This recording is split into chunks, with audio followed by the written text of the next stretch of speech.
Okay, so I'm just waiting for 2 more minutes so that all students can join, and then we are going to start. Um, I am showing you the handout right now, and then we'll move forward with the remaining part.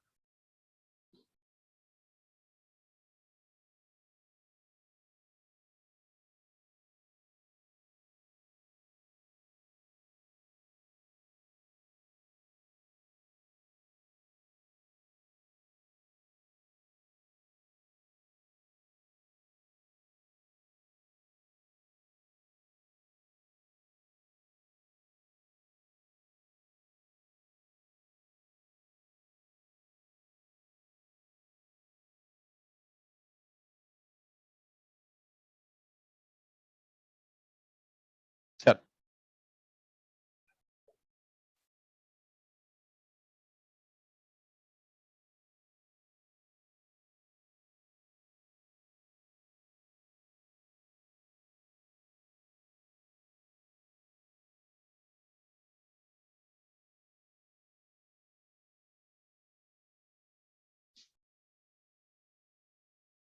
Okay, so hello and welcome everyone.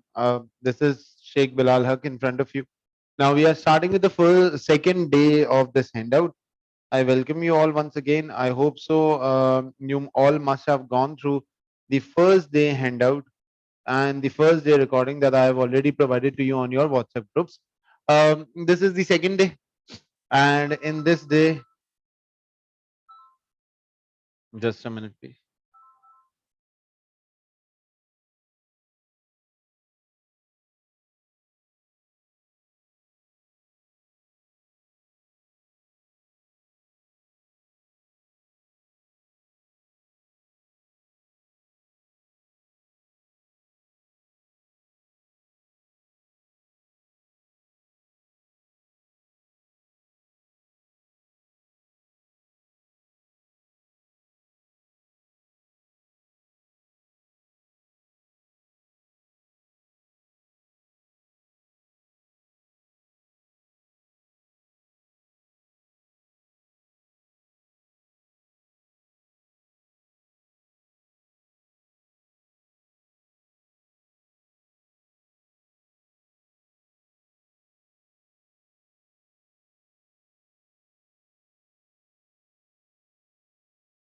I guess you all must have gone through the handout and the recording. And today's class, I'm moving towards the second day. Let's just quickly start today's class. Over here, I have some of the high achievements of my last batch. Surprisingly, my last batch student was not able to secure nationwide top because it was on 84 marks, right? So if you are able to score 84 marks this time, then that is something that is going to make you and me as well as the institute proud. So today's parameter is 84 marks. We'll be scoring 84 marks in order to gain a good result. Okay. So professional marks, once again, I'm starting with the professional marks. You all know that there are 5 professional skills that we need to go through, and that is the communication skill, the commercial acumen, the analysis, skepticism, and evaluation. Now, this is something which you guys have always been asking me, as if these specific 5 skills need to be dealt in very good details. So we will be considering these 5 skills. We'll be looking into these 5 skills. We'll look at what these 5 skills are basically demanding from us, and then we will decide. At the end of this handout, if you move towards the last part of this handout, I have given these skills right at the end, so you can easily revert back to these skills. But I'll move towards this part at the end of my workshop of today's class. So let's just quickly move forward. We are very much concerned about these 20% of the professional marks, because you know it very well that in order to clear this examination, these are the cash marks that we need to attain. So the marking scheme include 20% of the marks that are relating to the professional skills and competencies. The skill being examined in the requirement should have been evident in how candidate answered the task. So the first thing that when you are answering your question, you need to verify if your answer contains those skills or not. Now, my methodology of revision, if I would have been in your booth, what I would have done is I would have taken out 5 different answers of examiner, each one portraying different skills. Right after the completion of what I have done or my revision, at the end of the day, what I can do in order to revise those 5 skills are that I, at the end of the day, what I can do in order to revise those 5 skills is that I can take out 5 different questions. Now, those 5 different questions will relate to 5 different types of skills. If I am able to relate or to understand the 5 different types of skills, this means that I'll be reading those 5 different answers. And I will be reading those answers with an objective of identifying skills that the examiner have written in those answers. For example, if I'm reading TT4U question and it says that you need to showcase the communication skill. So what I need to do, I'll be first writing that specific answer and then reverting back to the examiner's comment or the examiner's answer. And in that answer, I'm going to find out that if the communication skills are being showcased and how the communication skills are being showcased by the examiner. Same goes for the other 4 skills. So all those students who have been asking me, sir, how to identify if we are writing it correctly or not. So there are some catchwords in every specific examiner answer that will relate you to the skepticism skills, to the commercial acumen skill, to the evaluation, analysis, and communication. It says that the marking scheme include 20% of the professional marks, skills, and competence. The skill being examined in the requirement should have been evident in how the candidate answered the task. When awarding professional skill marks, markers looked primarily at the professional skills being tested in the task requirement, but also looked at the general professionalism that the candidate demonstrate, which include consideration of logical, well presented answer, which avoid unnecessary repetition of the answer. Now, majority of time, what you guys do or what is biggest mistake that you guys normally do in your examination is that you guys continuously keep on repeating the same points again and again in the answer. See, one thing is for sure, you guys repeating the same pointers with different headings or same pointers with different wordings will not let you gain the marks in your exam. In order to gain marks, you need to make a very, very, very valid point. So that valid point will be entertained only if you gain, if you are writing the right answer in the right question. Yes.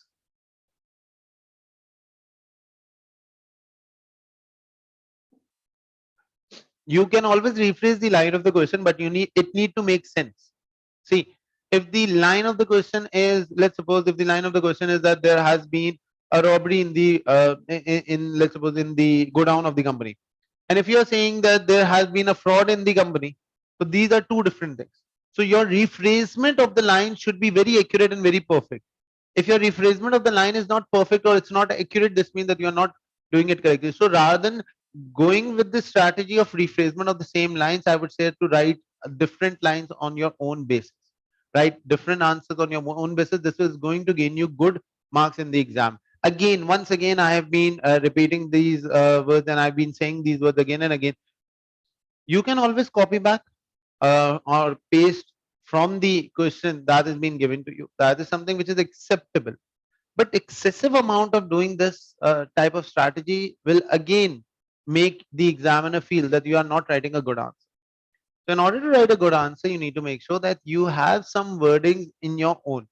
See, if 80% of your answer are well written, this means that the 80% of the answers are being written by you yourself and not being copy pasted from the examination question that has been given to you. So make sure that okay, copy pasting is allowed. I'm not against copy pasting, but at least 80%, 85% of your answer should depict your own work methodology, your own verdicts, right? Again, the skill being examined in the requirement should have been evident in how candidate answered the task. When awarding professional skill marks, markers look primary. I've just read this out. Markers are also looking for the answers to be presented in an appropriate tone for the recipient. Again, it says four strategic ways of answering your question. Number one is you need to identify who you are.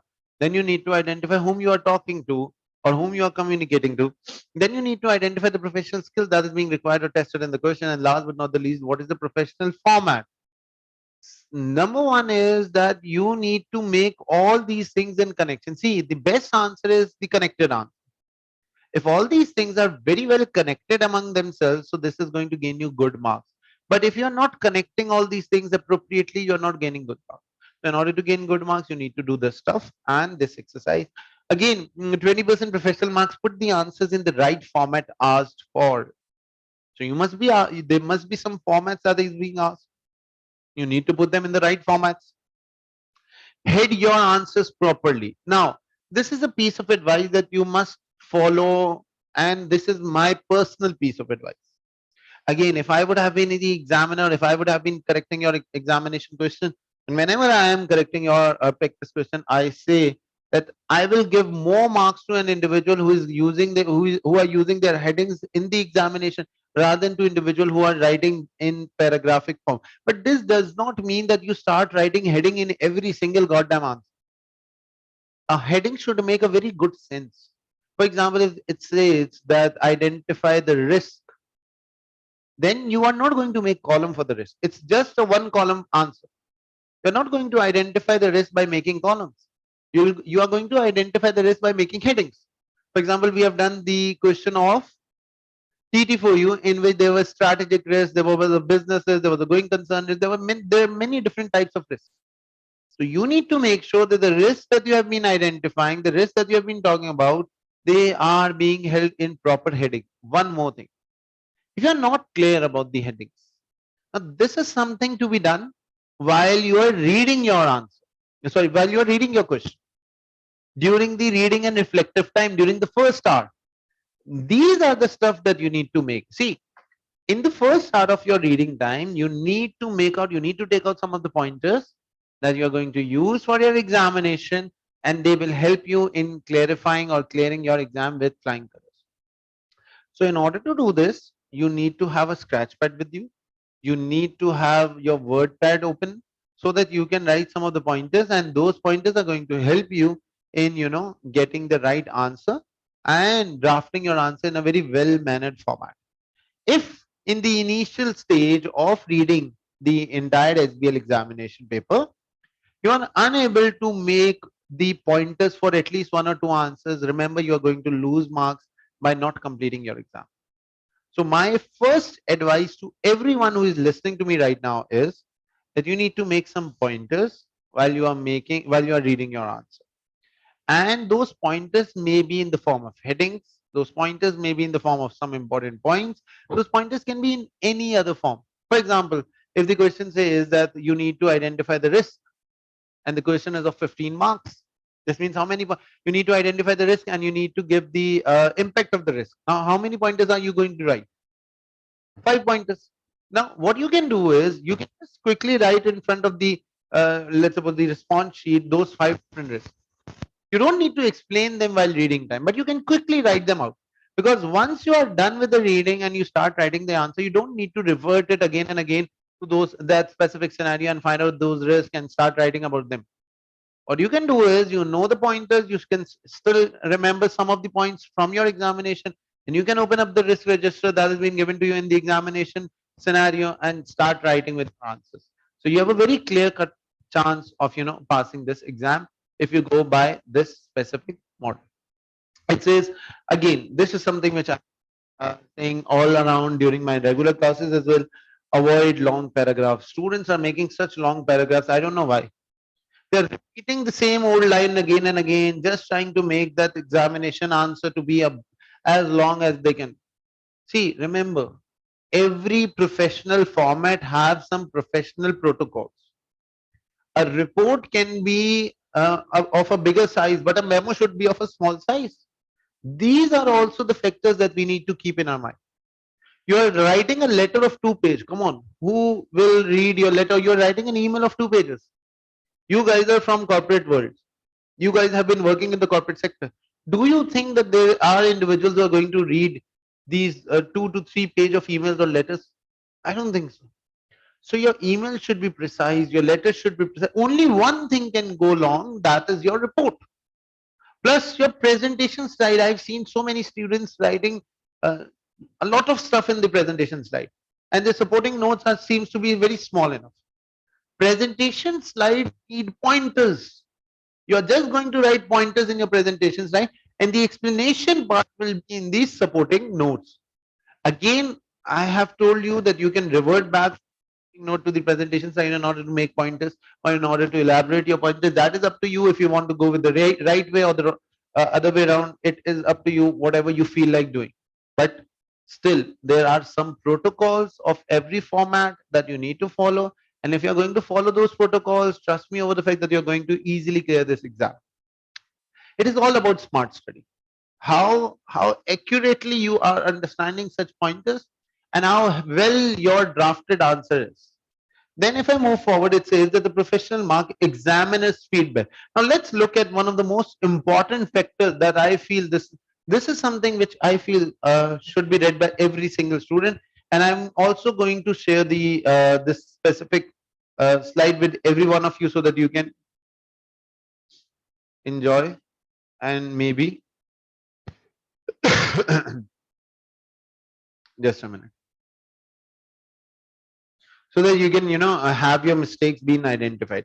It says that the professional marks examiner's feedback, careful attention to the format required is very important. It is very important. This means that 20% marks are not being entertained in isolation. You're not going to gain 20% marks if you are showcasing those 5 skills. You need to showcase them in appropriate formats. Now what students do is they make a blunder, and the blunder is that what their methodology is. Okay, I know the answer, I'm aware of the professional marks, I know the technical skills, but yes, I can I can interchangeably use the format of letters and let's suppose memos or press release or maybe PID. So they are not aware of the formats. They keep on forgetting the formats in the exam, and rote learn these formats before going into your examination, because this is something which is very easy and going to gain you good marks. So in order to get 20% marks, make sure that you wrote. If you're not able to remember all these, although you should up till now you should have remembered each and every format that I have given to you.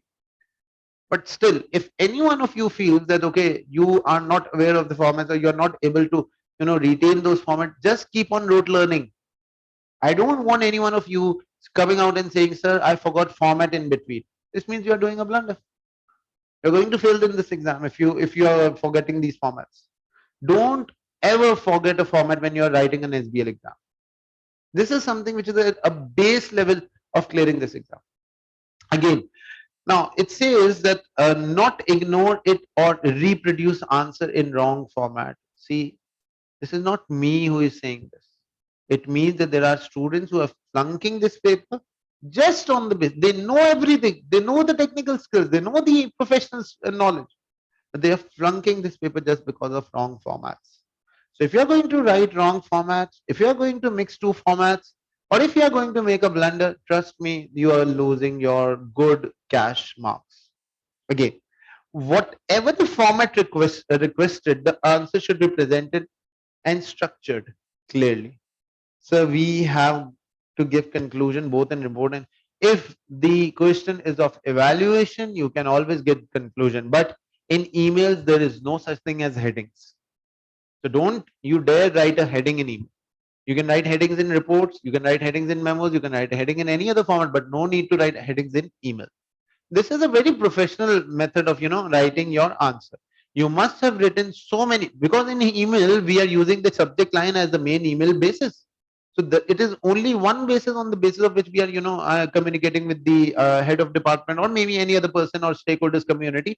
So you're not going to write any heading in between. The only heading is the subject line. Yes.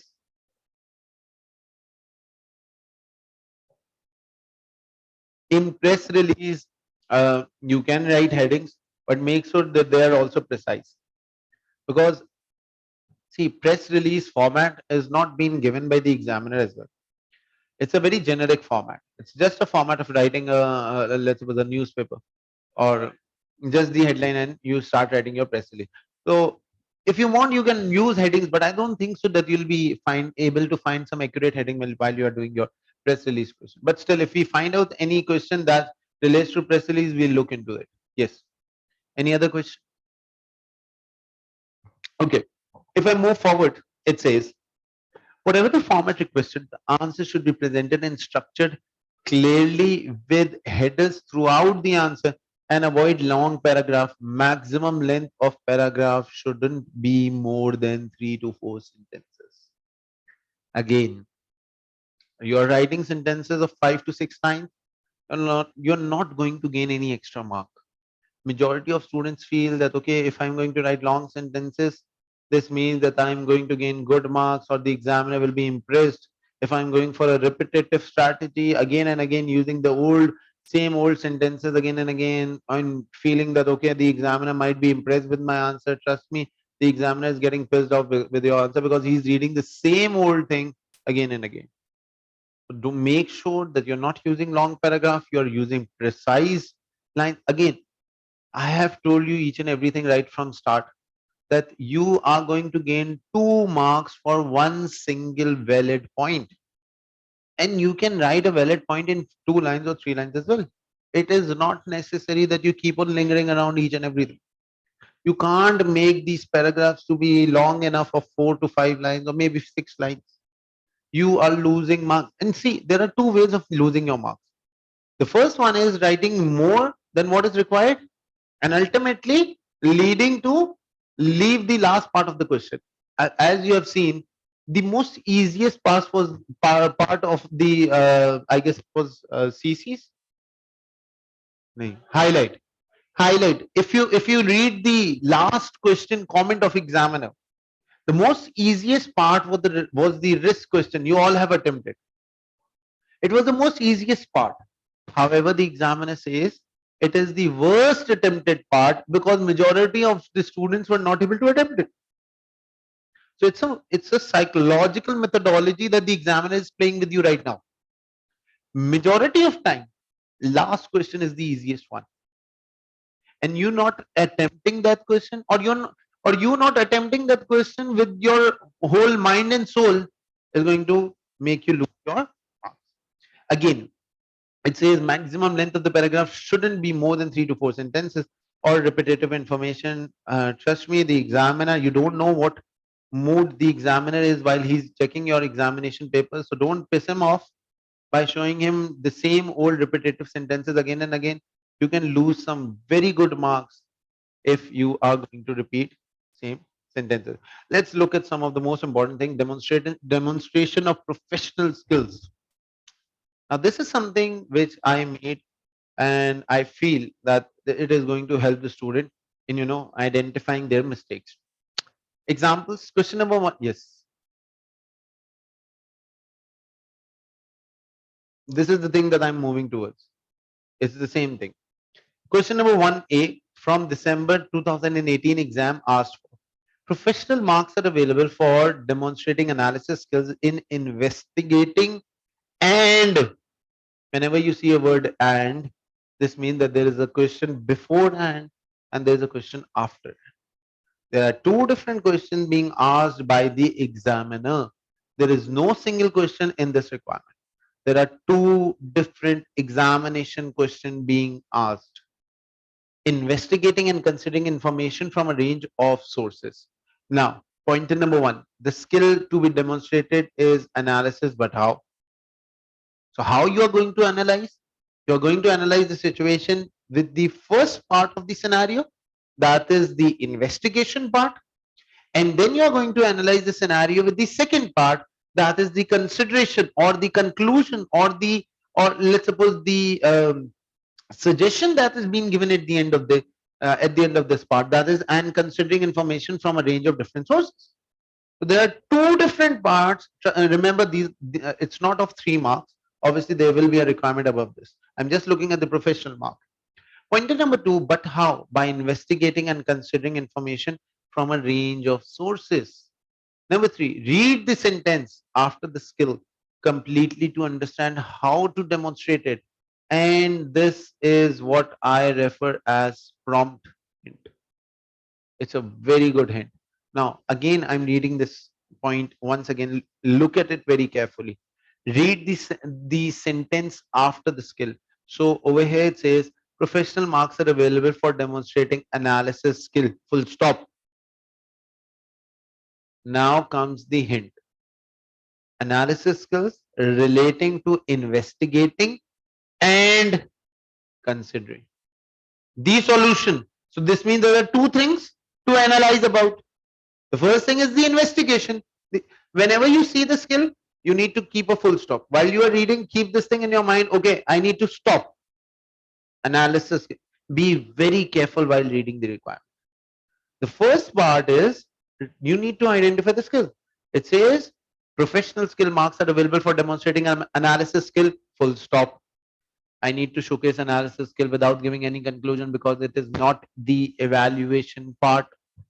However, I will be using my scenario given in the paper to analyze the situation. If the scenario is of 12 marks plus 3 marks for the professional, this means 15. This means I need to give at least 8 valid points. 4 for investigation and 4 for the consideration, or maybe 5 for investigation and 3 for consideration. It may go to way around. It is not necessary that both these parts will have equal length. Obviously, the first part is going to weigh more than the second part. So I might be getting 5 marks or 5 valid pointers for the first part and 3 valid pointers for the last part. But you need to give 8 goddamn valid points without giving any conclusion, without going for any copy pasting exercise. Do you get this? Is it clear to every one of you? Yes, all online students, can you please respond? Is it clear to everyone? Am I completely audible and understandable to every one of you? Please let me know.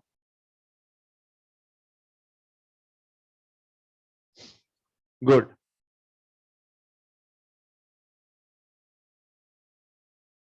Okay. So a student who consider the information from a range of exhibit from writing answer to question number 1A will most likely be the one demonstrating the analysis skills appropriately. Again, I'm reading requirement once again. So a student who consider information from a range of exhibit, what is he saying? He's saying you need to consider the information from the range of exhibits. From writing answers to question number 1A will most likely to be demonstrating the analysis skills appropriately. So if you're going to follow this exercise, you're going to demonstrate the analysis skills appropriately. Each time read the statement after the skill. So now we have decided one specific thing that we are going to comply in our examination. The first thing that we need to do is, while reading the answer, while reading the professional mark, we're going to stop. After, we are going to add on a full stop once we have read the first line until the skill was required, and then we are going to read. So what we will be doing is we are connecting two different parts of the question: analysis skill, full stop, relating to investigating and considering. It says each time read the statement after the skill as it gives you the hint or prompt how to go about this. Is it clear to every one of you? So these are some of the generic advices that I would want everyone to follow. Let's look at today's plan. And although I have already shared today's plan through the WhatsApp groups, but still I'm showing it in front of you. In today's plan, we are going to go through the most important chapter that I consider is, and most specifically, remember one thing. If I look at the syllabus very smartly, I know that it is a composition of P1 and P3. Now, the examiner himself said that we are going to take 75% of the paper from P3 and 25% is going to relate to P1. Now, 25% just relate to two different topics. That is the ethics and corporate governance, and 75% relates to the remaining 7 topics. So this means that if I'm going to make my 25% to be good and I'm going to gain 20% professional marks, I have a better chance of getting good marks in the shortest possible time. So I'm going to make my 25% part which is necessary to be kept in the paper. It is compulsory that the paper composition will be 75-25. And 75-25 means 75% from the P3 and P1 constitute the remaining 25%. Now the remaining 25% only relates to two topics, that is the ethics and the profession and corporate governance. Corporate governance have two chapters, you guys know it very well. So in today's class, right from day 2, I have started doing the second part, that is the P1 area. It says that the professional ethics, so we are going to go through the professional ethics, public interest, code of ethics, P1. We also have a question over here, P1 2013, question number 4C, that is the SBL September 2018, Cofold Construction Company, question number 3A. Then we have the board of directors. We'll talk about the board of directors. We're going to split the roles, that is between the NED committees, remuneration committee, remuneration, diversity, insider trading, etc. And we look at specimen question number 1, that is DCS company, question number 1B, family owned versus listed company. I don't find any specific question on this topic. Internal control and weaknesses, again we will be moving towards the SBL September 2018 Cofold construction.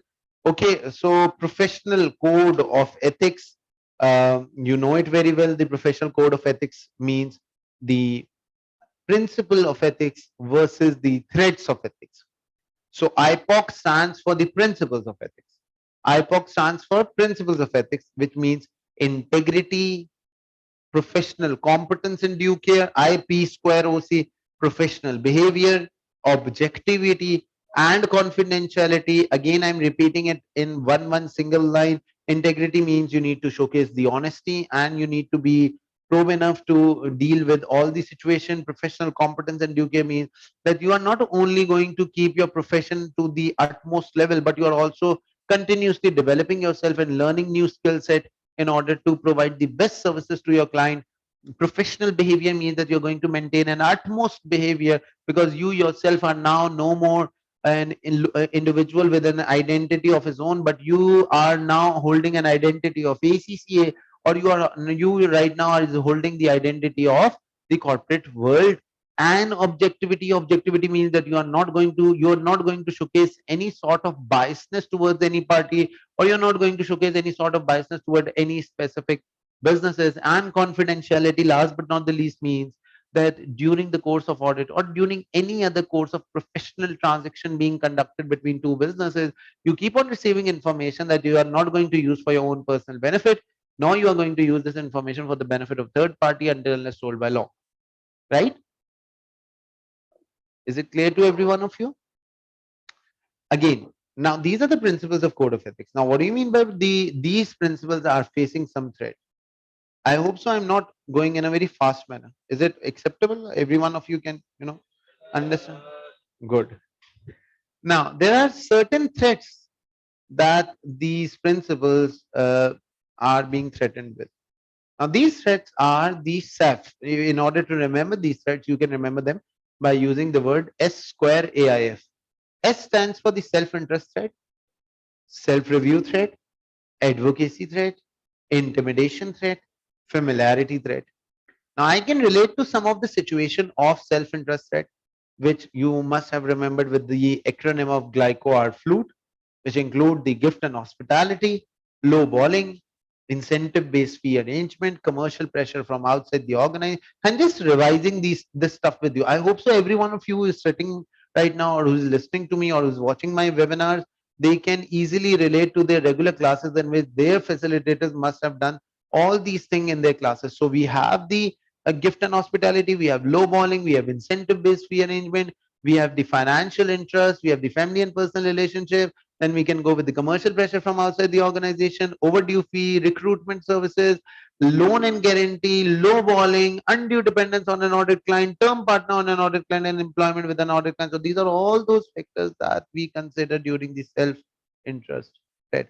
Now, whenever you're going to identify these threats, you know the safeguards, you know that okay. Now what you can do is you can just keep on writing, just make sure that you write at least 4 to 5 generic safeguards in the situation of disbursement, in the situation of crisis. And if you don't know any sort of safeguards right now, there are no safeguards coming into your mind, you can use these 4 safeguards that I'm going to make you write right now. So what you can do is at the end of this handout or anywhere you want, please write 4 generic safeguards relating to every professional threat or relating to every professional principle. Please write it right now.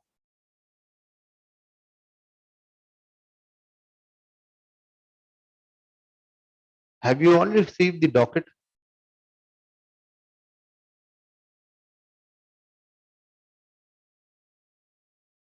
Okay. Yes. Discuss the issue. Discuss the issue with the audit committee.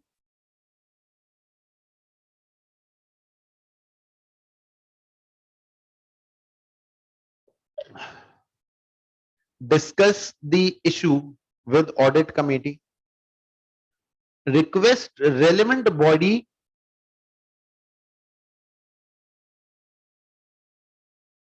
discuss issue with audit committee.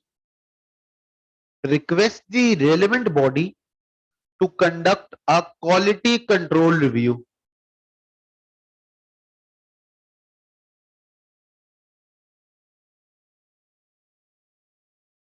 To conduct a quality control review. Number 3, if the situation is intense, if the situation is intense, right, the situation that we guys are facing in our country, it's quite intense. So yes, if the situation is intense, remove the individual, remove the individual from the audit team. Remove the individual from the audit team. And last but not the least, conduct a forensic review. Conduct a forensic review slash quality control review. Conduct a forensic review slash quality control review of the work done,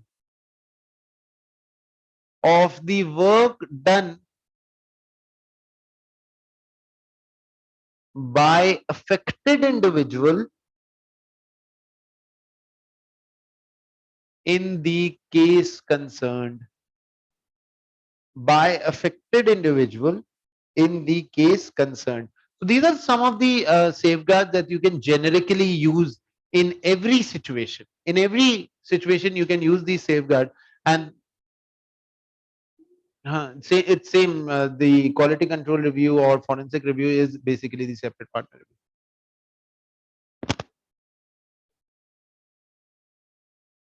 So एक forensic. Okay, so this means that you can use all these situations. Chinese wall concept will only be used when you are going for self-review threat, or a threat in which you are being reviewing the answer, or maybe let's suppose you have provided a recruitment service to the client, and the same old individual is now being taken into the team of external audit. So in that situation, you are going to use the Chinese wall concept of using 2 different teams from the company or the firm. Again, a professional accountant is expected to protect the interest of the following. In addition to the stakeholders, we have got the customers. So a professional accountant is going to protect the interest of customers, suppliers, employees, government. How will he be protecting? Let's move forward. It says the corporate code of ethics that is issued by organizations applicable to all employees. Some of the corporate code of ethics includes the following: the employee, there should be gender equality. This is also something which is ethical. No discrimination on the basis of color, creed, caste, religion. There must be diversity in your board. There must be diversity in your employment opportunities. Every single chance who is getting a job on merit should be given specific equal chance to every single individual, either on the basis of the qualification or on the basis of the experiences that they possess. The working condition, we should try to provide safe and healthy working condition to each and every employee. Again, health and safety regulations, still there are certain laws that relates to these regulations, and better pay. Then we have the customers and suppliers. It says that we need to provide the quality to these customers. We will be looking into the product safety, personal data and privacy of the data. This means that confidentiality issues should be dealt very accurately, and fair business practices. Society and community as a whole, there are certain job opportunities that you will be providing to the societies. The CSR, what CSR form, what basically corporate social responsibility is the corporate organization fulfilling during the tenure in which they are working, and what measures have they taken in order to reduce the environmental pollution. Yes, on every single individual, every single corporate, every single audit team will be applying their professional code of ethics. It is same. Basically, each corporate try to figure out some of the most relevant areas from the corporate ACC code of ethics, and they try applying it on their corporate. So basically, the corporate code of ethics and the ACC code of ethics is somewhat the same thing. There are only 5 principles. Every corporate, they try to make some additional pointers in these corporate code of in this professional code of ethics, but you need to remember these 5 principles for the corporate code of ethics, right? So we can have a break of 5. That in fact, let's have a break of 15 minutes. We can offer our prayers, namaz break, and then we will be moving forward. This is the first question that we have, but before going into this, my today's agenda will be to solve at least 1 or 2 questions. So I'll be sharing with you this specific slide as well as all other handouts, so that you can have the access to them. Let's have a break for 15 minutes, and I'll be returning back after 15 minutes.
Ji, moving forward, I hope so. You all are back. Let's just quickly move forward. Sir, we need to. This is a question that you all must have attempted previously. You all must have gone through the Lobo company question. So I'm not attempting this question right now.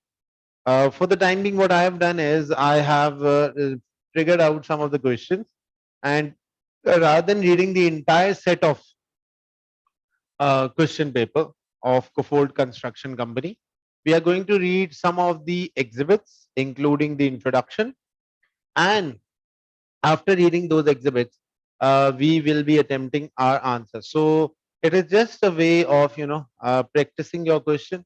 This is not a time bound practicing exercise. We'll do the time bound practicing exercise at the end of the day, at the end of our session. But this is just for the practice purpose. So let's just quickly move forward. Now I'm moving towards the second topic, that is the chairman and CEO. This is the part for the for corporate governance. Roles and responsibility of the chairman. You know it very well. The main role of chairman is to run the board, link between the company and stakeholders and shareholders of the company, communication with the shareholders, for example, annual reports, project stay shareholder and interest, and increase long-term shareholders will.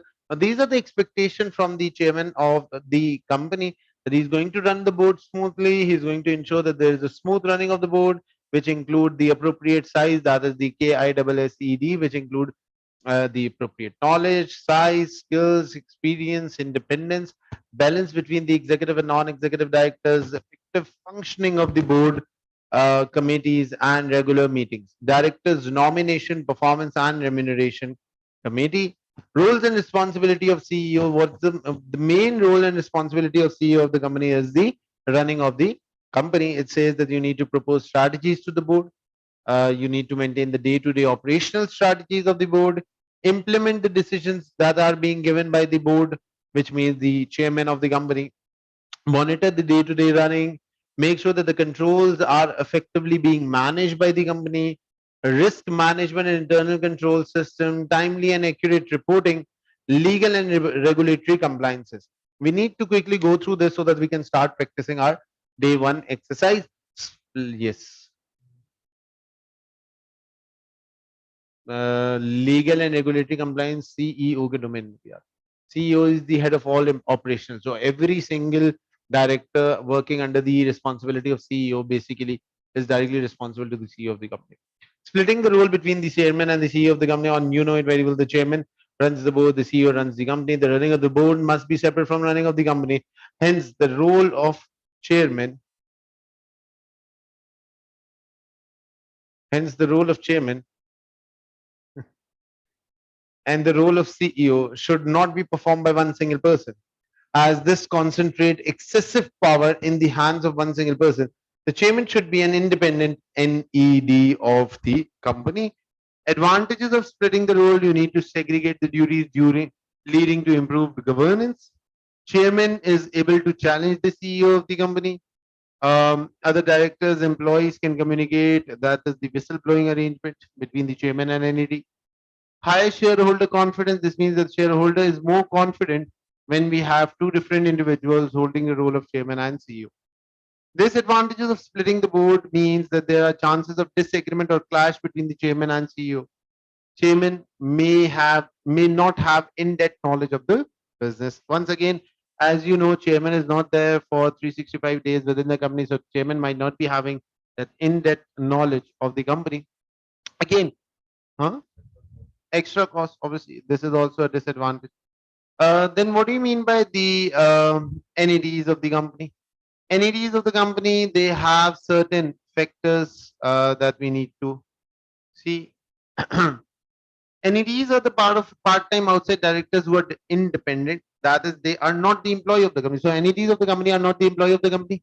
The major task or the major aim is to run the entire board with providing an unbiased, let's suppose, significance in the board. They get fixed fee for being the NED and are not entitled. So that, because if they are getting entitled, so there might be a self-interest set of these NEDs being included in the decision making of the board. Role of NED: there are four different roles that an NED might be performing. An NED might be performing the role of making the strategy or helping you out in making the strategies, discuss the strategies, bring external experiences and leadership. Performance: it scrutinize the performance of the executive directors. You can basically scrutinize the performances of these executive directors of the company. Then it says that you need to ensure that there is the proper risk management processes being kept or being held in the company. It includes the internal controls, It includes the risk management processes that are being placed, the financial reporting frameworks are being managed, the IFRS is being followed, companies act are reliably and relevantly being applied on the entire company structure.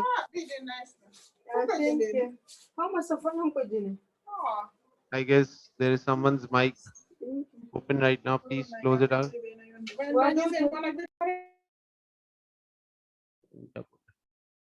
Uh, then we have the risk, ensuring that there's a proper internal control and risk management system in place, and there is a proper financial reporting framework being followed. People, you might see an NAD in the form of nomination committee. You will be seeing NADs in the form of remuneration.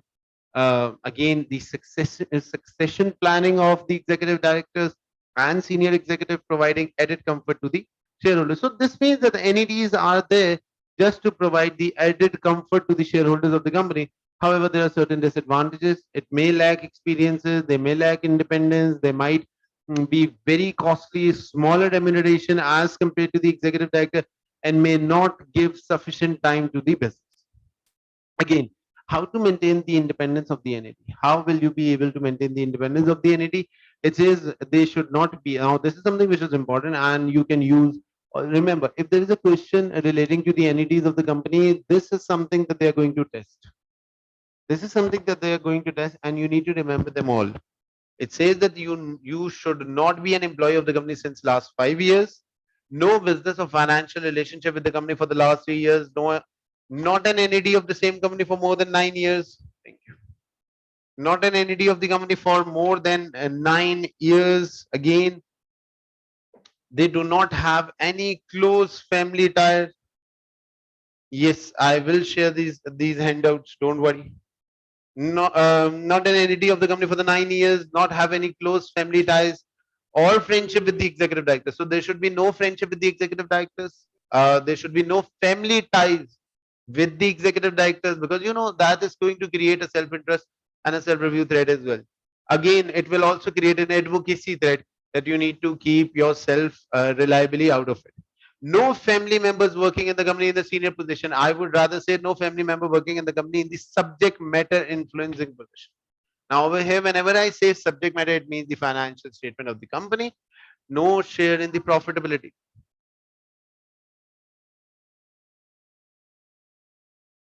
No family member working in the financial position within the company. If there's a family member, you can't be an NED of the same company. You can't be an NED of a company in which your family members, your wife, your husband, any one of you is working in the capacity of being the finance head, or being the audit head, or being the budget head. Well, let's suppose budget head. Board committees are now. I'm just quickly revising them all. You have already gone through them. You know the basic aim of all these committees and each part of this handout. So I'm just quickly revising so that you can have a quick revision and we can start practicing it right now. And I'm going to read the entire question. So it says that the nomination committee, there are majority of entities, they decide the size of the board, they ensure that sufficient, again, KISSED, appropriate knowledge, skills, experience, and independence has been maintained within the specific board. There's a balance between NEDs and EDs. I have already told you balance does not mean same in number. Balance means same in the voting power or having an influence in the board. Again, appointment of the new directors is also being seen by the nomination committee, and last but not the least, the training and succession planning of all the nomination committee, of all the executive and non-executive directors, also being seen by the nomination committee. A remuneration committee include 100%. Now, this composition should be rote learned by you all. Don't make a mistake in this composition, because if you're not going to rote learn it, or you are not aware of the right composition, you might make a small blunder which will help you in losing your marks. So don't lose your marks in these petty issues that you can easily remember. Concern. Yeah, just a minute.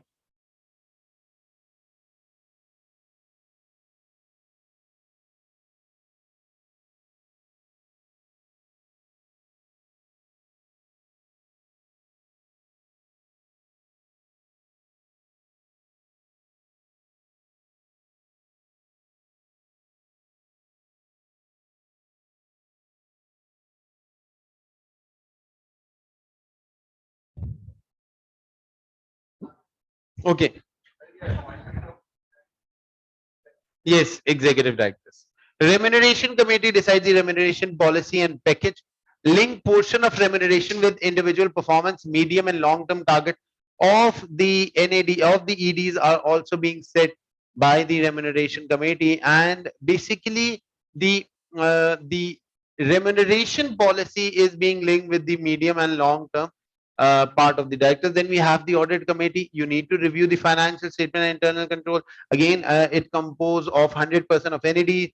Liaison between the external auditors. There must be a supervisory role being performed by the audit committee in regard with the internal audit that is being done, and obviously the whistleblowing arrangement between the chairman and the board of directors, along with the CEO of the company, is also being dealt through the audit committee. Note all the members of NED with at least one member having recent expertise in the financial and audit related expertise. Why? Because this committee should constitute someone having the audit related experiences. Normally this committee include majority of the individuals who are having the audit related experiences. In practicality, I've also seen companies having all of them included in the audit committee being the audit having the audit related experiences, or maybe the financial statement or financial accounting related experience. Then we have the risk committee. Why is it the case that we have majority of NED in the risk committee? This means that we have some minority NED, we have some minority EDs in this committee, due to the fact that the risk assessment process may be done in a better manner by an internal individual rather than having a person to be scrutinizing the impact of the external individual. So over here it says that you need to implement the risk management process, that is the entity's risk management framework. There is a COSO model that we applied. We have got different types of models which assess the risk management framework. Yes, भूल गया तो. Embedded risk in the organizational culture. You need to embed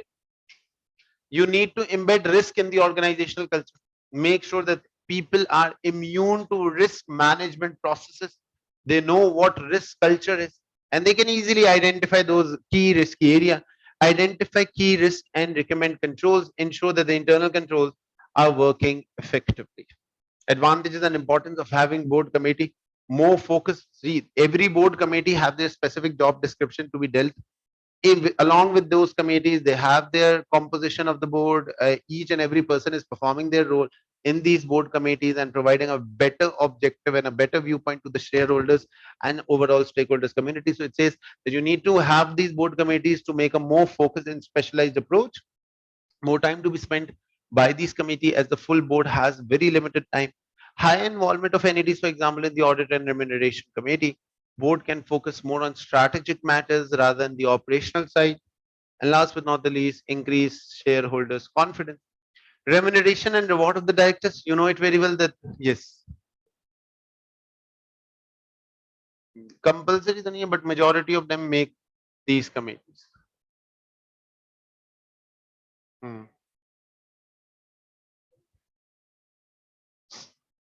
एक क्या कहने. So you can make a point that yes, if the case is depicting that there are no board committees and the case is of a public, that is the reason why I said that when you are reading the introduction of the case study, you need to make sure that if the company is a private limited company or a public limited company, because in a public limited company, the corporate governance law says that if there is no board committee or if there is no separation between the CEO and chairman, you need to ensure that if the need arises, you need to make these two different person and you need to make these board committees. So yes, you can give a recommendation that there should be a board committee operating in the public listed or a public interest company, right?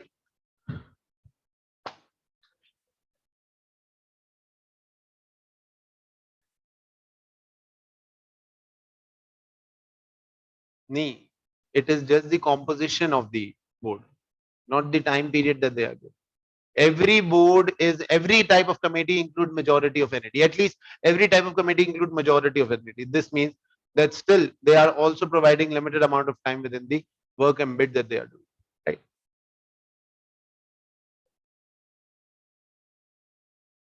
External auditor कहाँ से आ गया? Executive directors. Hmm. Discuss नहीं, decision making. executive directors. Remuneration should be sufficient to attract, retain, and motivate the competent directors. Remuneration should have following component. There should be a fixed part of the remuneration. There should always be a variable part of the remuneration. Remember, the variable part of the remuneration should be linked with the short-term profitability of the company. For example, there must be some bonuses, and the long-term profitability may be in the form of share options.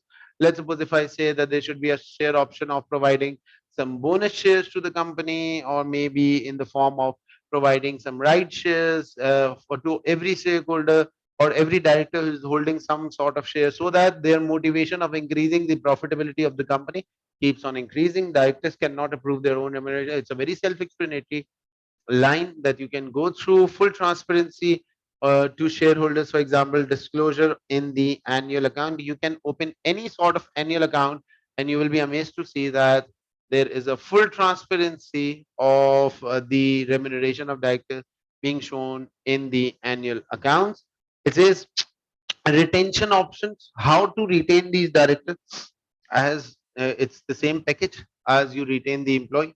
You can give them attractive packages, you can give them loyalty bonus. For example, if the company reaches to x amount of profitability, we'll be paying you 1% of the profit to all the directors. Maybe long-term bonuses, you can offer them the performance-based bonus. If you are able to attain this much amount of target, I'm going to be, for example, if to the sales director, what you can say is that if you are able to attain 10% of the sales increment, we are going to pay you $50,000 as bonus. Or if you are able to attain this much of marketing, let's suppose reach, we are going to give you this much amount of bonus as your performance related pay. Then we have the share option. Yes, but these shares cannot be sold on an immediate basis. These share options should always be kept for at least a minimum tenure of 3 to 5 years, so that directors also have a willingness of working better and making the company's profitability grow. Because if the company is going to grow in terms of profitability, it is not only the company that is going to earn, it is not only the shareholders who are going to earn, but the directors are also going to get some amount of profitability out of the shares that they have in the form of bonus, which is given by the company. Yes. I'm talking about executive directors, not the non-executive directors. Everything that I have said right now is about non-executive directors proposing these strategies for the executive directors. So this means that we are talking about the executive director. Yes, executive director must be having shares in the company. They are the initial promoters of the company, right? So executive directors should have some sort of shares in the company. Non-executive में आएगा ना भाई, executive के पास होता है. Executive directors have some sort of shares in the company. In fact, majority. What do you mean by CEO of the company? What do you think? The CEO of the company is not having the majority of shares in the company? Majority of time, 51 to 60% of the shares are being held by CEO of the company. My company CEO holds 72% of the shares. He is also an executive director. However, there is a board of committee or board of directors running the entire board, but still he is holding 72% of the shares. And however, the decision making is in some way or the other being cumulatively organized. So yes. Then if I talk about the diversity of the board, how to maintain the diversity? Diversity means having variety of people in the board, and normally based on the demographic factors prevailing in the society. Diversity is based on age, gender, education, profession, experiences, ethnicity, etc. What are the advantages of diversity? How can diverse labor force work for the benefit of the company?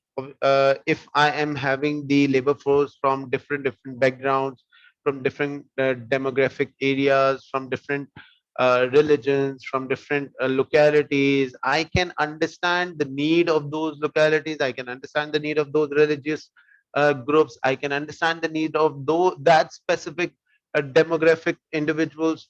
So I will be in a better position to market my product over there, or to market my product to a specific niche type of customer.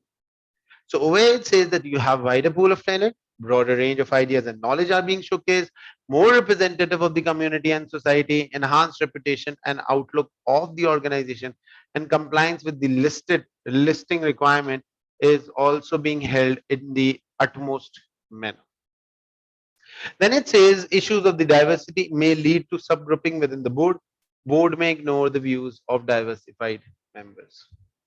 Insider trading, what do you mean by insider trading or insider dealing? Insider trading or dealing means buying or selling company shares by its own director or senior executive based on the information which is not publicly available. For example, we are about to finalize our audit related stuff.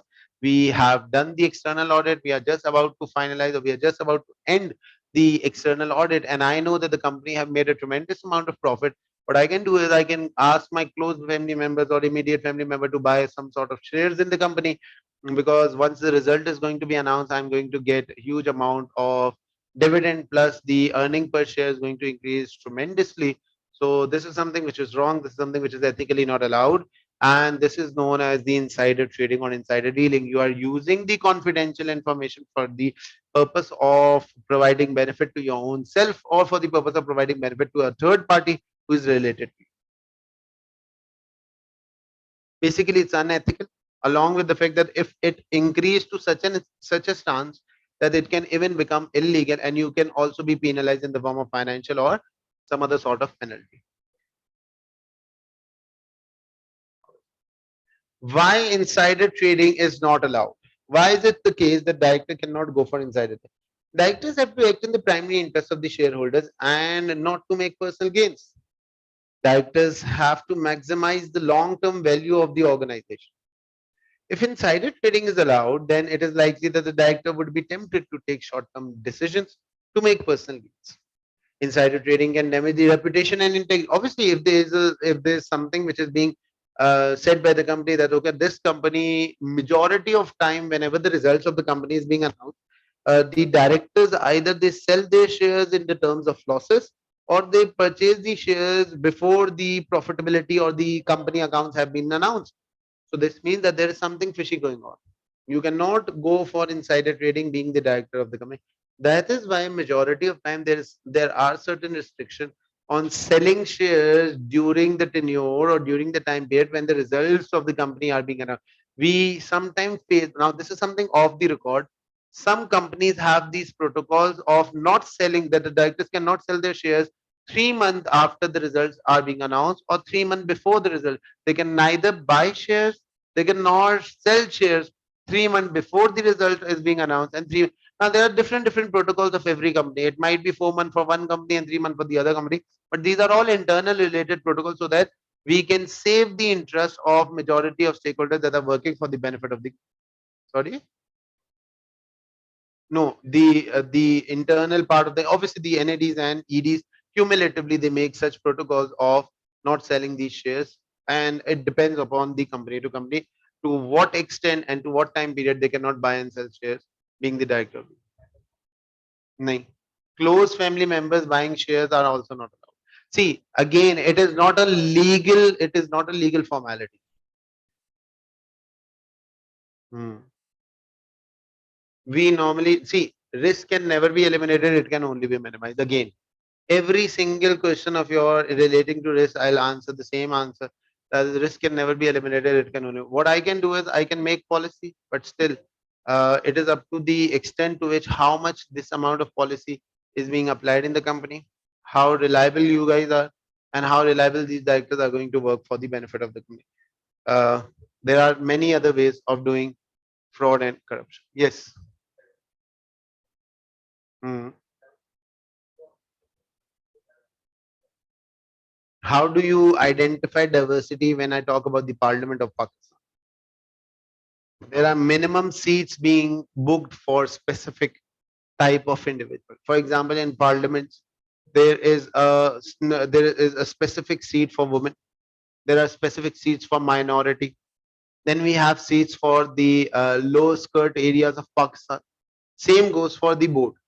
There are seats that are reserved for women. There are seats that are reserved for minorities. There are seats reserved from for the other part of the country, for the outskirt part of the country, or the part of the country where the individuals are not able to get such opportunities. There are some seats being kept in the board. So this is how you identify diversity. Plus, diversity is not only in the sense of religious or the demographic factor. Diversity might be in the sense, for example, if he's the director of the company, I'm going to ask him what sort of knowledge or what sort of experience does he have. He possesses an experience of sales. He possesses a degree of sales as well. If he is the director of the, if he is the second director of the company, he knows that okay, now I know one thing, he possesses the experience of finance and audit, he possesses the experience of marketing, she possesses the experience of budgeting. So I have got a diverse labor force working all around. He belongs to an outskirting area, she belongs to an outskirt area. So this is how the diversity is being maintained. Yes.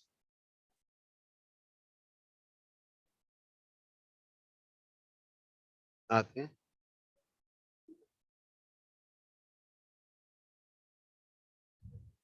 क्यों? क्यों?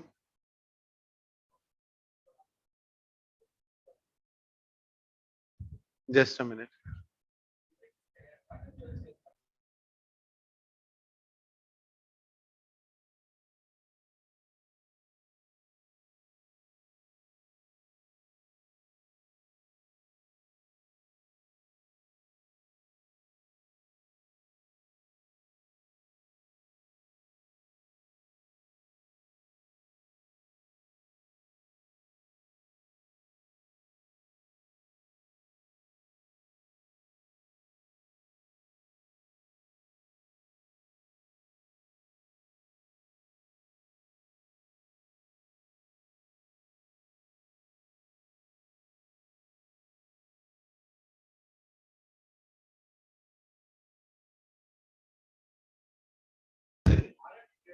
समझ आए मतलब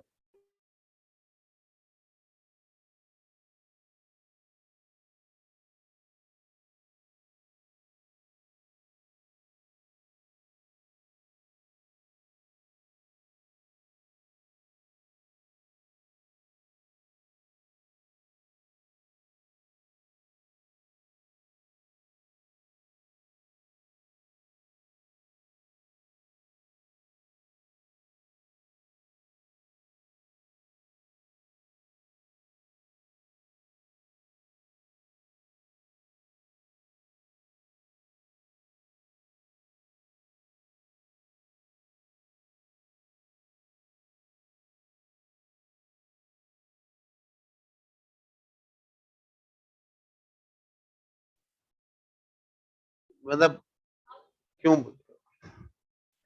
खैर नहीं, this is something which gives the specific board a better viewpoint in comparison to other form of board. This means that in all good things, the best thing is to have diversity.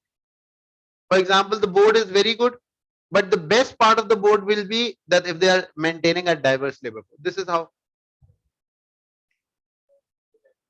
Sorry. Hmm. कहाँ है? Compliance with listing regulation means that if you maintain a diversity in the board, and if the board of directors include two different types of board, plus the chairman and CEO roles are different, this means that if you are going to list your company in the public in the stock exchange, it will have a better methodology, or it will have a better impact on the listing of the company, and you will get the listing requirement being completed in a very short span of time. See, the listing requirement is that the board should have a diverse labor force. If you prove that, okay, my board is having a diverse labor force, okay, you can go for listing. The listing requirement is that the board should have two different types of boards operating in them. If you have NED and ED, this means that the board, your listing requirement is complete. The listing requirement is that it is better to have two separate individuals for chairman and CEO. And if you are proving that, okay, I'm having those two individuals, this means that the listing requirement is complete. So this is how you can list your company as a public listed company within the stock exchange, right? Obviously, obviously.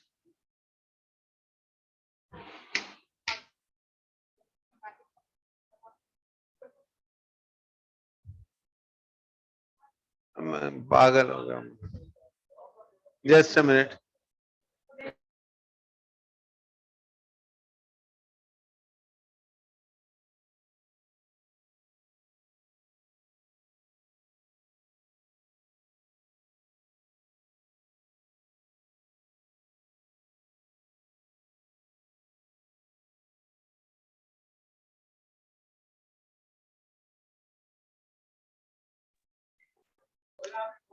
Okay. Let's just quickly move forward. Let's just quickly move forward and let's see. Okay, what do you understand? What is the difference between family-owned business and a public listed company?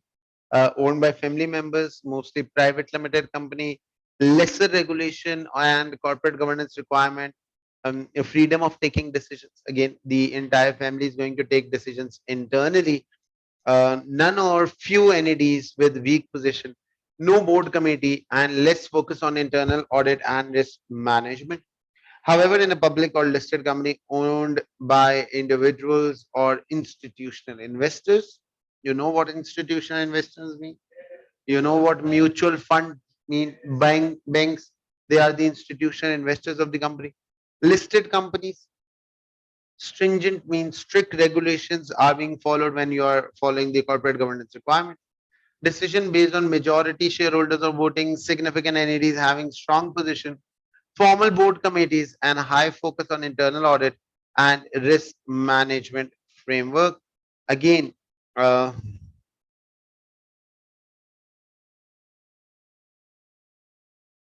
hmm, extra internal control in a listed company not found in a family-owned business, chairman and CEO. You know, all these questions you guys have already gone through. Chairman and CEO roles should be different, sufficient entity, board committees, internal audit function, and whistleblowing arrangement. We are going to go through this question, but let's just first complete this handout and then we'll move forward. Internal control system, you have already gone through this part in your audit examination. Let me just quickly go through it. An internal control system comprises of whole network of systems established in an organization to provide reasonable assurance that the organization objective will be achieved and the asset will be safeguarded within the organization structure. What is the importance or the purpose or the advantages of internal control system? There are certain advantages, there are certain responsiveness of internal control system, the achievement of organization overall objective, orderly and efficient conduct of the business. You are going to conduct the operations in a very orderly manner. Assurance to the board in discharge of the corporate governance responsibility. Okay, the internal control is going to give the assurance to the board that if they are strong, that it means that the board is performing its duties in a very well manner and a very well versed situation. Mitigate means to reduce the risk that is being faced by the organization. You are safeguarding the assets of the company. You're maintaining the completeness and accuracy of the accounting record. Accurate and timely reporting, both external and internal. Prevention of fraud and error. Compliance with regulatory and law and order requirement, and provide reliable information relating to the board.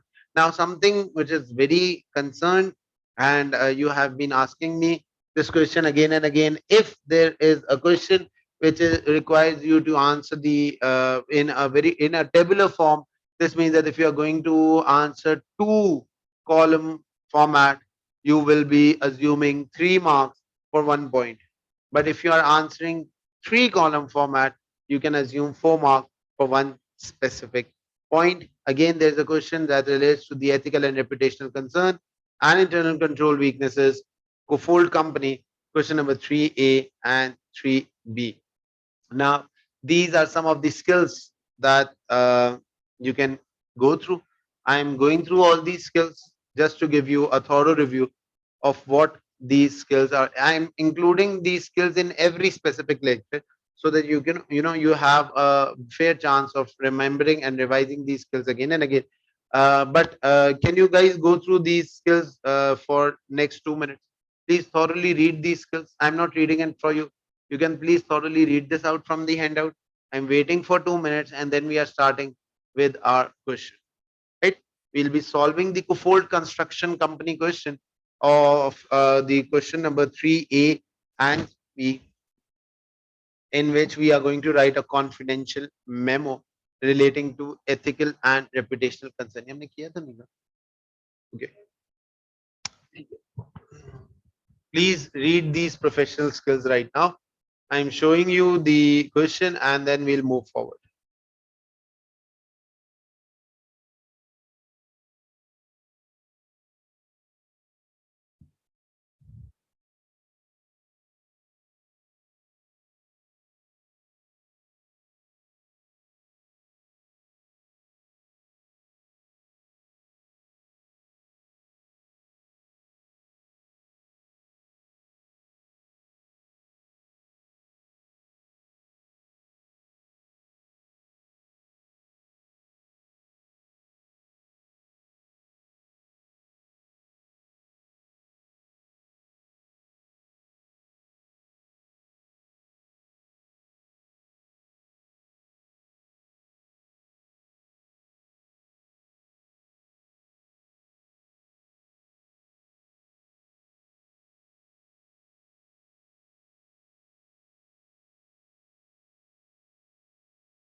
They, it can be a situation when for two requirements you are writing the same point, but the same point should not look the same. It means that you should have different words being used for the same point if you are using it at two different. First and the most important thing is that my piece of advice is don't do this.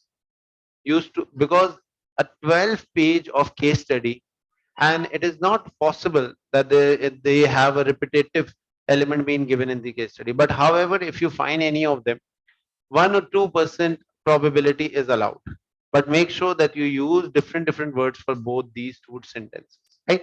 Let's just quickly start with this. Now I'm moving towards the question number 3, A and B, and I would want you all to kindly solve them. I'm sharing this question with you all so that on your groups, so that you can have an access of this question, and then we'll be moving towards the answer. Kindly make sure that you download it from your groups and have an access to it.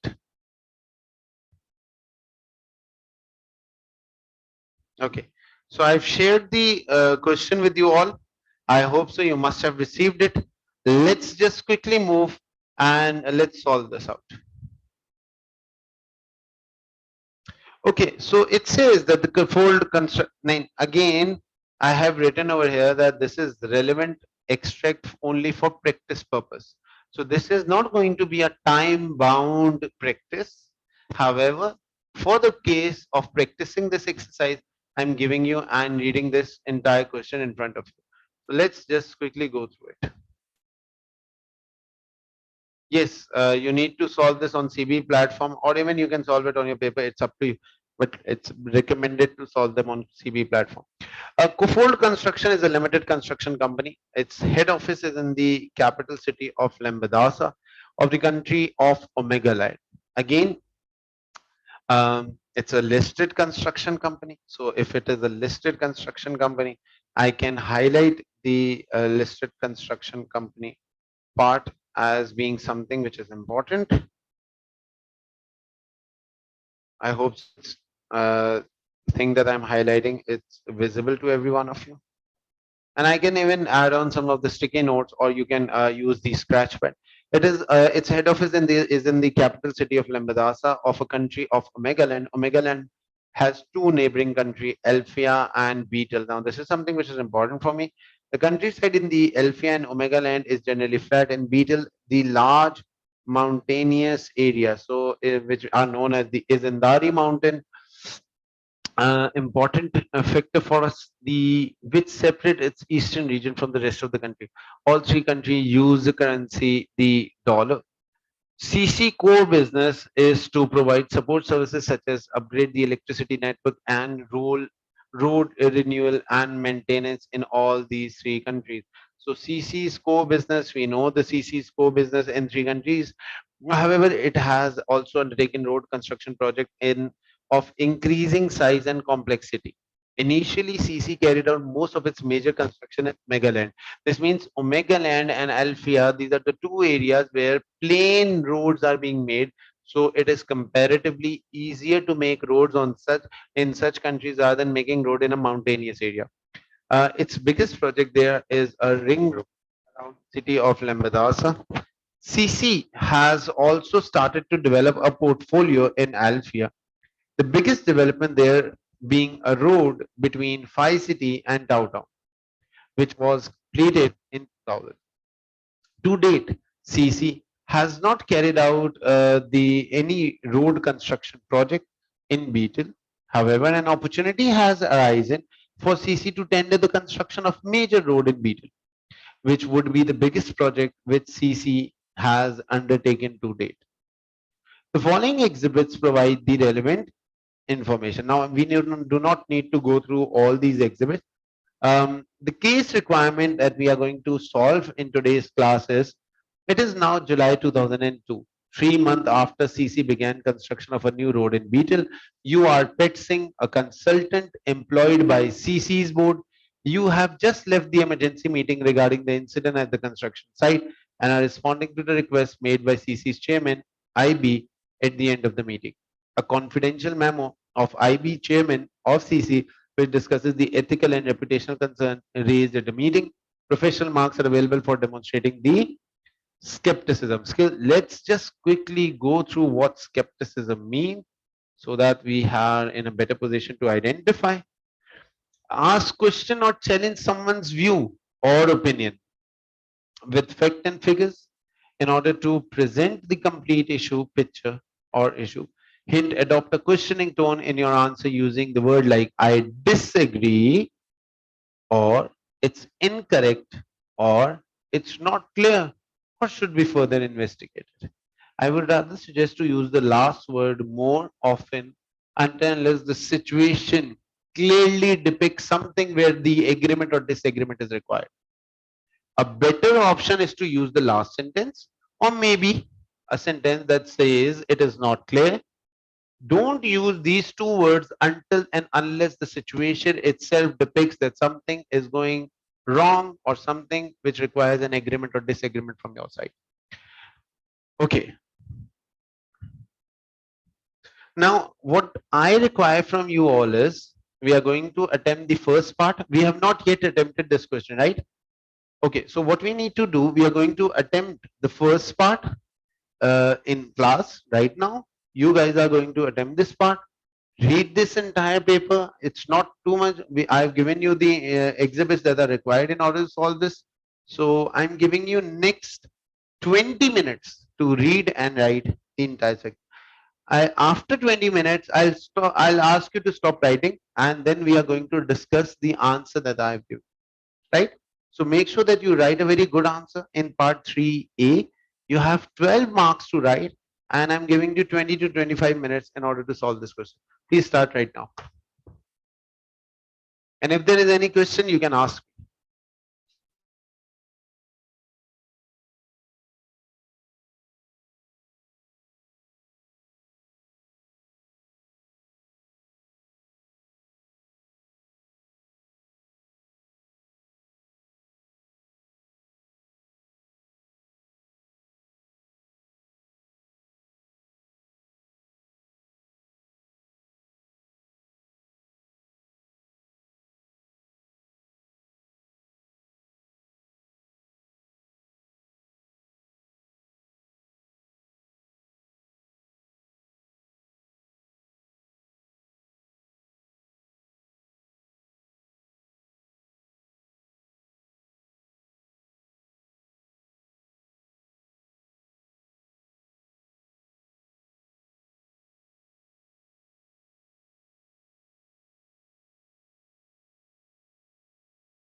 Okay, so I hope so. Now you must have written some of the pointers. Um, I have decided to show you the answer that I think is the most suitable one, and you can easily go through this answer. Right now, I've shared some pointers with you all, and that is not the overall total answer. I just wanted to share these pointers so that you can have an initiation point. I hope so. Your pointers and the pointers that I have given to you, they all are matching. But let me show you the answer that I think is the most appropriate, or I have written in a very well-versed manner. So it says that we are writing a memo to the chairman, Imena from Pet Singh Consultant.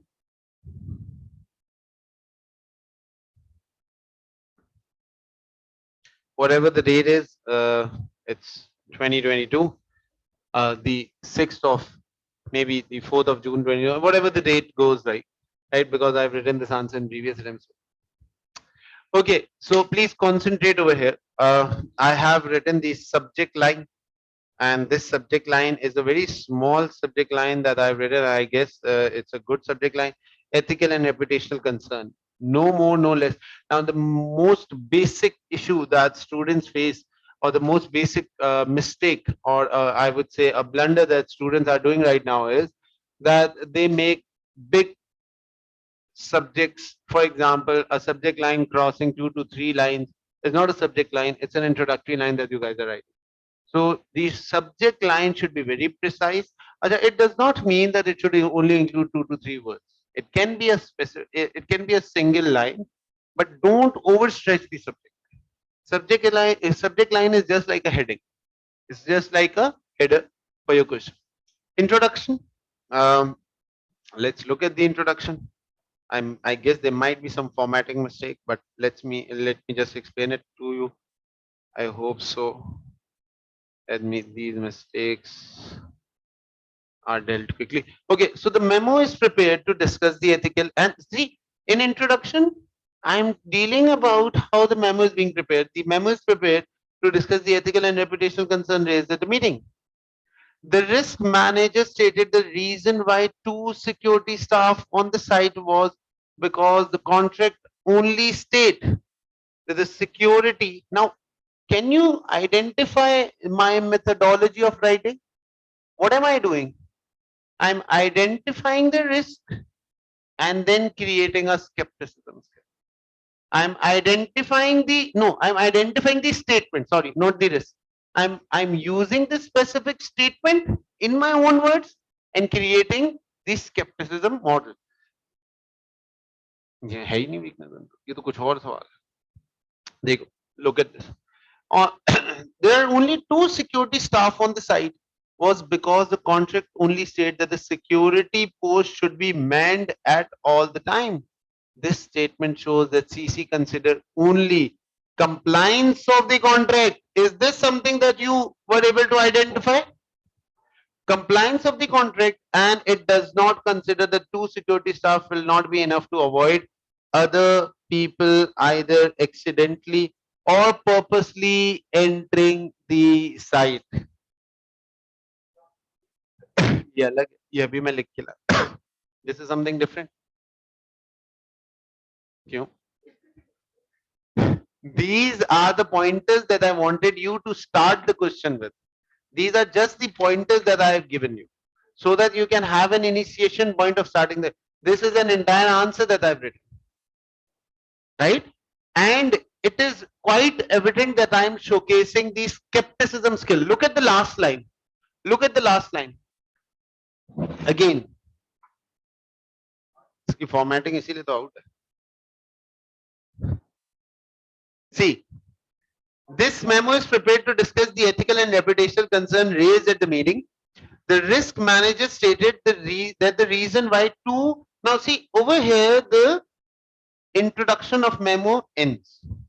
I don't need big introduction of memos. I don't need 4 to 5 lines in introducing the memo. Okay, it will state the risk and I will be using skepticism skill. I'll be evaluating it. No need to write all these things. We know the requirement of the question. You don't need to. Majority of times students are using the requirement of the question and introducing the answer. You will not be using the same stuff again and again. The risk manager stated. Now this is the thing or the statement on which I'm going to raise my skepticism skill. And again, the subject line says the ethical and reputational concern. So is it something ethical that you are just keeping the gates or the floor being manned all the time with 2 staff because there is a compliance requirement or it's the requirement of the contract, rather than keeping the utmost objectivity of this activity, and that is to make sure that no such accidents occur in our premises. This means that I am using the skepticism skill over here, and this is something which is not ethical at all. See, again, this statement shows that the CC consider only compliance of the contract. Can you identify the question statement? And it does not consider the two security staff to be enough to avoid the other people either accidentally or purposely. So this is how I connected the entire part of my question through the I connected the entire part of the question through the statement, then the skepticism, and some sort of possible impact. Mamu, security guard have been employed by CC from the security agency. It means that it means that at the end of the day, the contract of security guard says that it should be properly manned. The contract should have stated that there should be at least 2 to 3 or 4 or 5 number of security guards ample enough to hold such accident or to hold the risk of people having in contact with these accident or purposely entering into our premises. This is the risk and the impact and the skepticism skill dependent upon the statement that was used. Is it a good way of writing the answer or no? Am I getting full marks in this? I guess yes.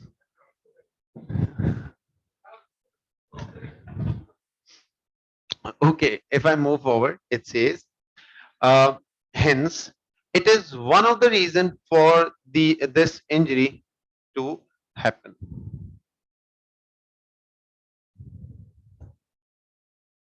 साथ साथ में इसकी formatting भी चाहिए.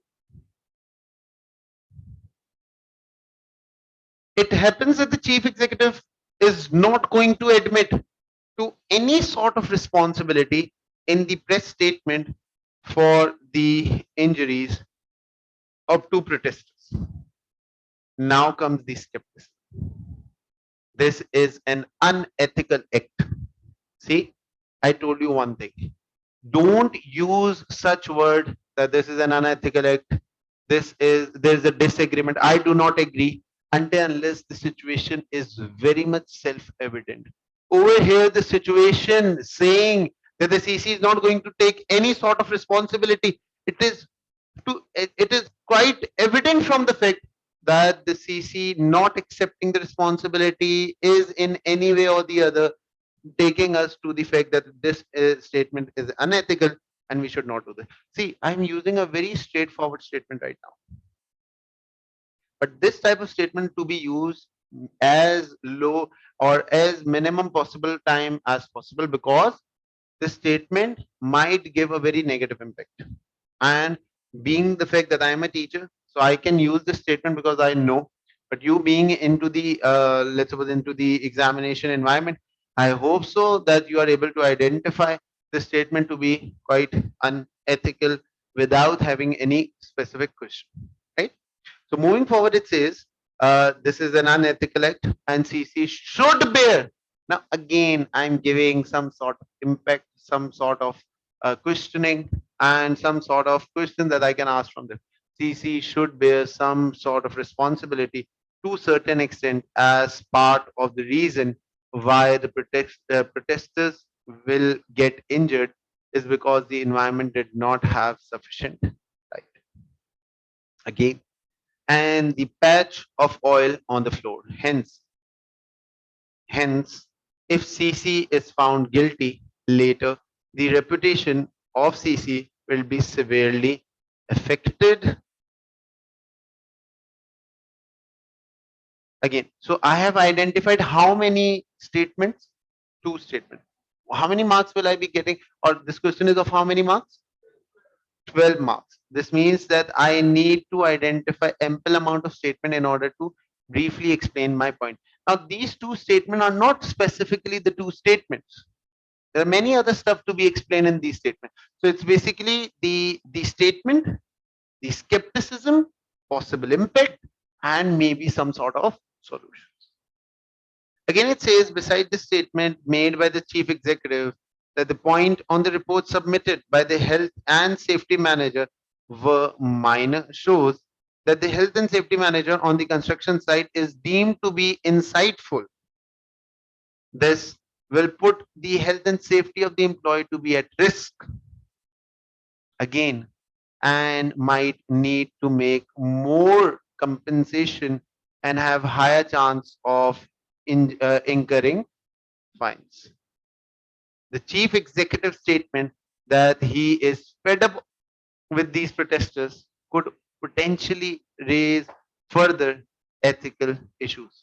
See, again, the way of using skepticism is picking up the statement and throwing it in front of the people and making sure that I'm using a questioning mind in that specific statement. Again, I'm reading this out. The chief executive statement that he is fed up with the protesters could potentially raise further ethical issues. The protesters should be handled properly by having effective communication with them to understand the problem and solve their problem. If their problem is solved, there will be no more protest. Now, you can't, if you want, you can't, you may not write the last line again, but still, this is something which I consider to be a good or a well written answer. Don't you think that I'm going to gain maximum number of marks on this answer? Because I'm showcasing the best possible format. I'm showcasing the best possible skepticism skill along with it. Isn't this answer self-evident in terms of the skepticism? Isn't this answer identifying the specific statements? And I'm using those statements in order to answer my question. And last but not the least, I'm using an appropriate format. So all these things are very evident from my answer. So I can easily, in a very well-versed manner, I can get maximum number of answer, and I might also get a position in this paper, right? So yes.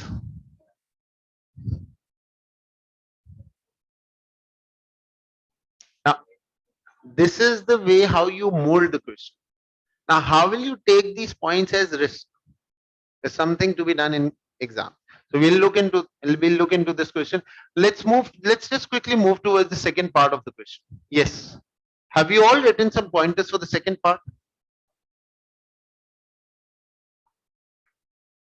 Ethical नहीं बन रही, क्या बात कर दिया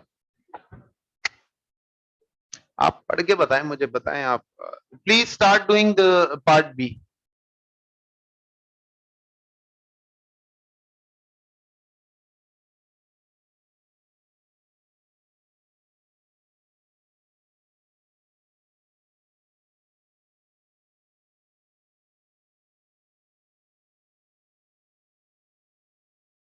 This means 3, 4, and 5.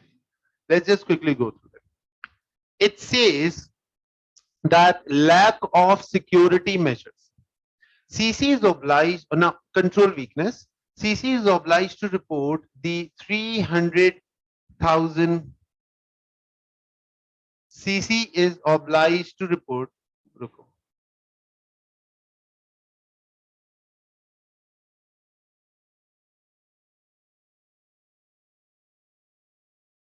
देखिए. See, CC is obliged to report 300,000 fine it paid as a result of injuries to employees arising from failure to remedy dangerous condition on site. This shows that either there is insufficient safety measures or the safety measures are not effective. See, you're not going to take one side that okay, there are insufficient safety measures. It can be the other way around, that there are safety measures but they are not effective. That is the basis on the basis of which you are going to create a control weakness and you are going to create a recommendation. Okay? So it says if there should be 3 columns. Yes, there should be 3 columns. I'm saying it once again. I have written this question in 2 columns, and the first column I've written it as in the form of heading. But the better approach would be to write this entire question in 3 columnar format. It says that this shows that either there is sufficient safety measures or safety measures are not effective. If the problem remains unsolved, CC might face more penalty in the future. Yes. Then recommendation, the safety. Basically, this is consequence. The first heading that I've given is the weakness. Yes. नहीं नहीं weakness में impact लिखना नहीं, weakness में impact नहीं. So this is how we are going to evaluate. Look at this. Look at this statement. Yes, yes, yes, yes. We are going to evaluate. The safety procedure should be enhanced. Here comes the evaluation and internal. Now I am using each and every part of my knowledge that I know in the answer. And internal auditor should have more surprise checks at the site, its site, to determine whether there are safety procedures in place. The health and safety manager should be held responsible if no improvements are being. Were you able to identify this recommendation? There are two recommendations that I've. There is an evaluation impact being shown in the recommendation column. Second, insufficient number of security guards. Some protesters were able to break into the construction site and got injured. Again, control weakness. More security guards should be. Now, this is something which is very, very easy. This point is very easy. More security guards should be available at the site and to ensure that there is no unauthorized entry to the site to avoid. Basically, you're going to use site, not site, to avoid any sort of accident. The security guard should be given sufficient training to have enough awareness about the surrounding environment. Lack of communication with security company. Now, this is the point that you guys raised right now. It appears that the communication with the security firm is not effective, but from CC's point of view, not from the security company's point. As CC is not being informed about the attempted break-in, this will cause CC to have insufficient and non-timely information on the security environment, and no efficient measures can be taken on time. Again, the stolen security. Now, this is something which you can include in recommendation. What you wanted to say. The stolen security should be want to make timely report to CC. Failure to report on timely manner should result in termination of contract with stolen security, and you can terminate the contract and new security firm. Now, can you even imagine of giving recommendation like this? How straightforward recommendation is this? Isn't it? It's a very straightforward recommendation. Remove the security firm and hire another one if they're not performing or if they're not giving us timely information. Security and the new security firm that is more effective should be sought as a replacement. Inefficient human resource allocation. It appears that the health and safety manager has been on leave for 6 weeks and the project manager left CC suddenly. This may show that the HR department is not. Again, the way of writing the answer, I'm including every sort of corporate governance part. I'm including every sort of risk management strategy. I'm trying to include different types of department. I'm trying to include their job description. Now, let me tell you one thing. It is not just the mere depiction of skepticism. It also includes business acumen.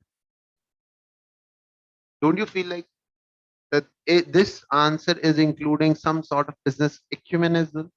I'm including the audit department. I'm using the human resource department as a point of consultancy. I'm using the other sort of department. I'm giving some sort of recommendation. I'm taking the overall reputational viewpoint of the company. I'm taking the overall financial viewpoint and aspects of the company, somewhat concerning it to the going concern. So it's a very, very well written answer that I can. Again, moving forward, this may show that the HR department is not operating effectively since the important role is left vacant. Now, majority of time when you guys solve this question, you say that the role of health and safety manager is vacant. I have used the word since the important role is kept vacant. See, these are smart words, which is going to gain you marks. You're going to gain marks on the basis of these smart words. Again, is left vacant for a long period of time and employee is not being retained. Now, I have connected this to the employment turnover ratio as well. Employees are not being retained. There is no this. It was basically that the specific health and safety manager is not on the seat, and we do not have an alternative employee. We do not have a backup employee for it. We do not have any sort of assistance in this regard. and we are taking it so light. Again, it's an important managerial role which should role should be left vacant, shouldn't be left vacant for a long period of time. If the health and safety manager is on leave for a valid reason, for example, health issue, then there should be replacement in place.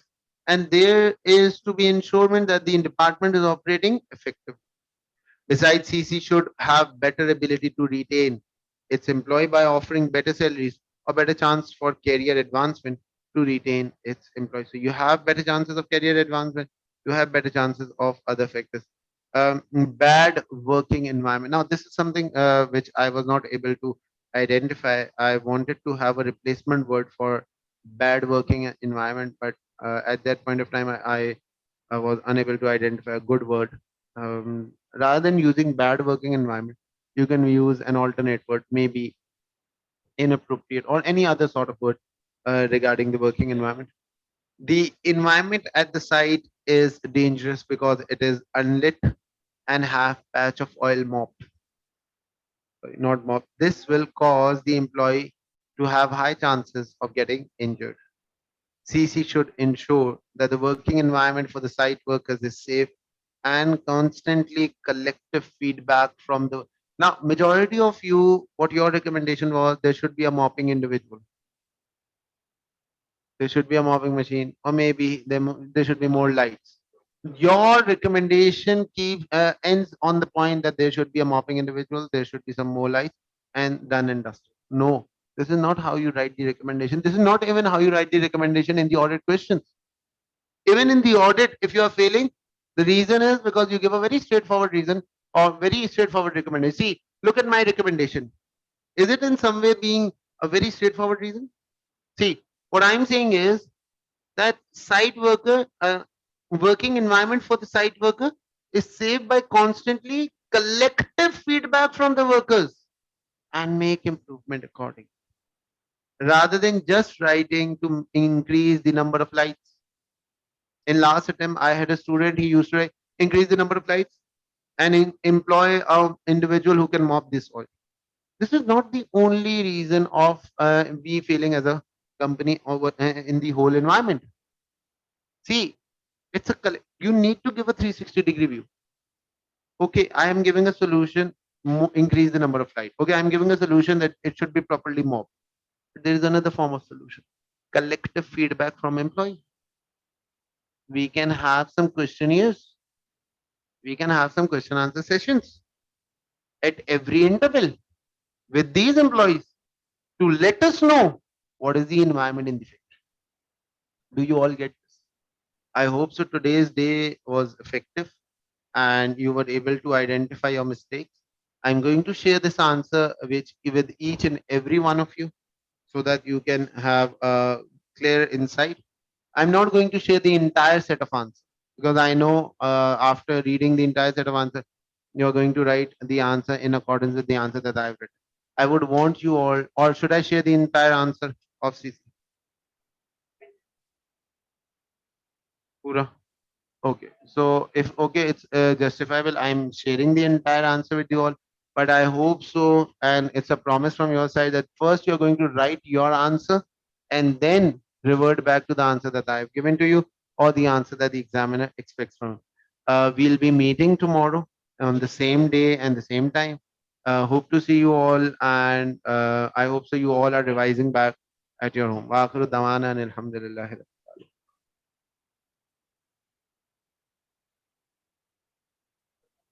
एक एक कर